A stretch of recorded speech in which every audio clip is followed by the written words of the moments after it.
Hi, and welcome back to the Vlogger Interviews. Today it's Jason Arnold, Trythis0001. Now Jason, you may know him from TheQuadSpot, the YouTube chat show, or a number of other projects he's involved in. He's very much involved in YouTube. But when he retired from the military a few years ago after 11 years, and was looking for something to do, YouTube was something he couldn't imagine getting involved in. But things changed.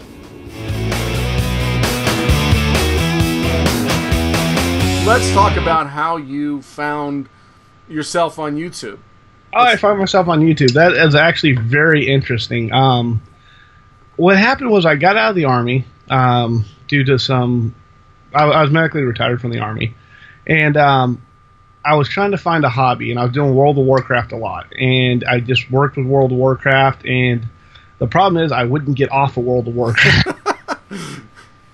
So it was like consuming every minute of my day. And my friend Steve Tartaglia, him and I were talking, and he was doing this YouTube thing at the same time. I've been following him for probably 5-6 years.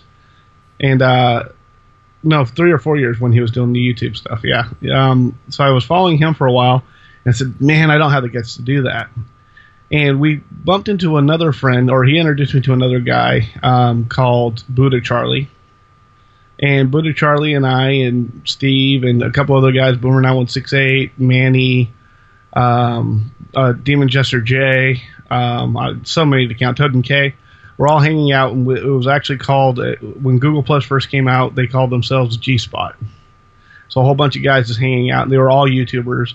They all talked about YouTube, and I was just like, I can't do that. I can't put my life in. And I just watched them and watched them and watched them. And eventually I kind of started playing around with it a little bit and making some joke videos to Steve and just private videos back and forth. And eventually I started, at the same time I'm studying theology for a ministry degree. So I'm getting my bachelor's of religion and church ministry at the same time. And I thought, well, wouldn't it be great if I combined YouTube and a ministry together? So I started a segment called What Christians Ought to Know, where I talked about the stuff in the church I wanted to talk about, and basically went on from there. Wow, I mean, it's so your first reaction is what a lot of people's reaction is. Why would I want to put myself out there like that? What got you over that hump, though? I realize I'm just as narcissistic as everybody. Everybody has narcissism, just if you embrace it or not, and it's not really narcissism. As the fact of you just kind of like to play around with the camera. And once you start talking to it enough times, you realize that it's just a way of communicating, just like Skype is, just like Facebook is, just like anything else. YouTube being a social media network is the same as any other social media network, but you are just putting yourself physically there instead of typing it. Now, how long have you had a channel then at this point? Almost a year. I'm about at the year mark. And can you tell us a little bit about what your channel's all about? A couple channels that I'm involved in. One is Trythis0001. That was my launch channel, and that's my main channel. And I do some skits. I play around with effects and stuff. I'm not that good at them yet, but I try to do all the stuff I see some of the bigger YouTubers doing, like Wheezy Waiter and Niga Higa and a whole bunch of different stuff. I try to play with that with a little bit of a comedy side to it, sometimes a serious side, and just kind of play around with the camera and see what I can do. Mm-hmm. Started my Christians Ought to Know on that, but I've recently forked it off onto its own channel.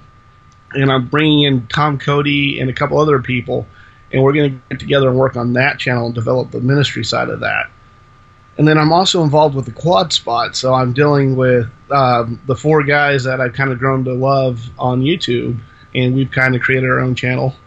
And we've been working with that a lot, so that's where I've been having a lot of fun. And sometimes where I put my focus into is the TheQuadSpot, just because it's 4 of us, and that nobody wants to let anybody in the team down. Now, all these people that you've been talking about, they're all people that you met on. All these YouTubers. How did you, if you weren't on YouTube, how did you get to know them? Google Plus, the Google Plus Hangouts. I've been really big on the Google Plus Hangouts.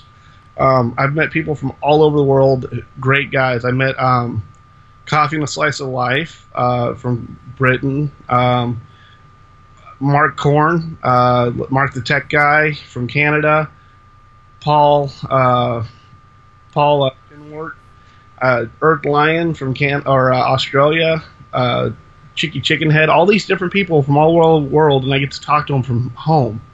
And it's actually been very helpful for my ministry side, which is actually the portion of YouTube I want to focus on more, is using it to reach people for God, but also having fun with it. And it's really opened me up to learning so much about different people all over the world, hearing how everybody has a lot of the same issues, just different accents. And it's been So tell me about that. You're using it for ministry purposes. So you recognize the power of YouTube, which I think hasn't really reached its potential by a long shot yet. I mean, what would you say about that? I don't think YouTube has even been tapped at 10% of its potential yet. There is so much about being able to reach people all over the world and deliver a message. And you see that with a lot of different people. I mean, how powerful is it to see one video go viral and all these people's political views or anything change overnight because of YouTube? And it's an untapped resource, and I think it's going to be the next frontier of media. Now, for you, what is it? For me, it's great. For me, it's a great way to explore life, to explore and meet people, to get information. People spend time doing research, especially in ministry. Well, say any corporation, a church, a corporation, anything, wants to get feedback of certain age groups and why they do or do not like certain things.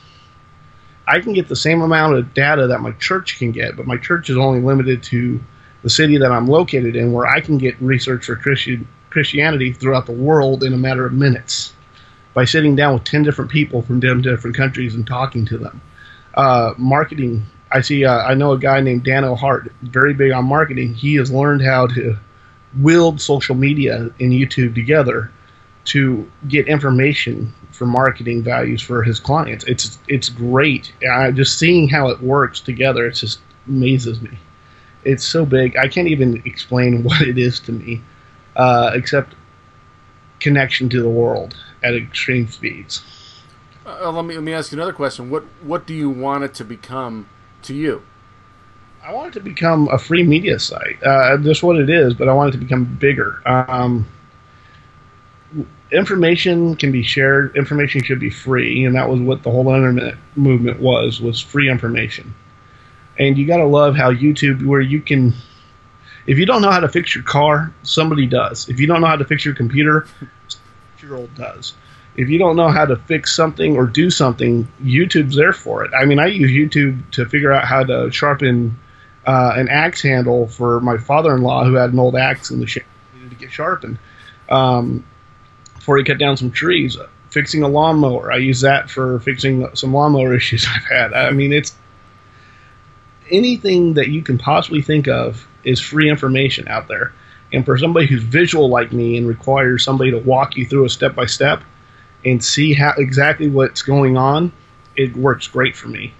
Now, in terms of somebody uninitiated with YouTube and the YouTube community, as you were in the beginning, how would you suggest that they discover the power, not necessarily of YouTube, but at Google+, the Hangouts and so forth, the way that you've kind of put yourself out there and gotten to know people around the world?